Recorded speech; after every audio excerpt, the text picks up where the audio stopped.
প্রধান উপদেষ্টা, আপনার একটা কথা বলি, আমরা আগেও বলেছি এই সরকারের সকল উপদেষ্টার এক পা অন্য দেশে, বিপদ হইলে ভাইকে যাবে, কিন্তু আমরা দৃঢ়ভাবে বিশ্বাস করি আপনি ভাগবেন না। এর প্রমাণ, আপনি যদি ভাগতেন পৃথিবীর কোন দেশ আপনারে রাখতে চায় না বলেন? তাহলে হাসিনার আমলেও 10 তলা বিল্ডিং পাইয়া আপনার আদালতে হাজিরা আপনি দিতে আসতেন না। আপনি তখনই বিদেশ থাকতে পারতেন। আপনি এই দেশে থাকতে চান বলেই আপনি আসছেন। আমরা বিশ্বাস করতে চাই। মাননীয় প্রধান উপদেষ্টা, আপনি বাঁচবেন কয়দিন বলেন?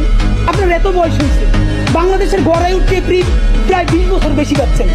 আমার বাপের 63 বছর পাচ্ছে, তার চেয়ে আপনি প্রায় 20 বছর বেশি পাচ্ছেন।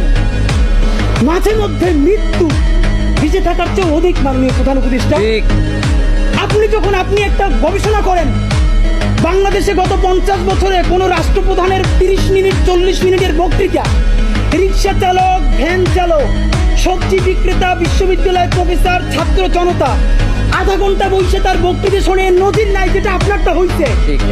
এটা কিন্তু আপনার চেহারা দেখে না। আপনি রাজনৈতিক দল করছিলেন, কেন করছেন, কিন্তু এইবার যে আপনার এই বাংলাদেশের পক্ষে হৃদয় নিংড়ে ভালোবাসা, আপনি যখন বক্তৃতা করেন আপনি আর্টিফিশিয়াল কিছু বলেন না, কিন্তু আপনি যখন ঘোষণাপত্র বললেন আপনার চেহারায় আর্টিফিশিয়াল ছাপ। ইদানিং আপনি স্ক্রিপ্ট দেখে দেখে বক্তৃতা করেন, এগুলো আমরা চাই না। মাননীয় প্রধান উপদেষ্টা, আপনার অন্তরে যা আছে, আপনারা যে বাধ্য করে তার কথা বলে দেন না। আপনারা কি করবে বলেন? আপনারা খুন করবেন। আপনি প্রায় 80 বছর বাঁচছেন, আর কয় বছরই বা বাঁচবেন? আপনি কি খাবেন, কি বাঁচবেন? আপনি বরং যদি আপনার আর্মি মেরে ফেলে, আপনার যদি ভারতীয় আধিপত্যবাদ গুলি করে, আপনাকে যদি হত্যা করা হয়, কিন্তু সেই রক্তের বিনিময়ে যদি আপনি শহীদদের রক্তের বিনিময়ে নতুন বাংলাদেশ গড়ে দিতে পারেন, আগামী 1000 বছর বাংলাদেশের মানুষ নামাজে প্রার্থনায় আপনার জন্য শুধু দোয়া করবে।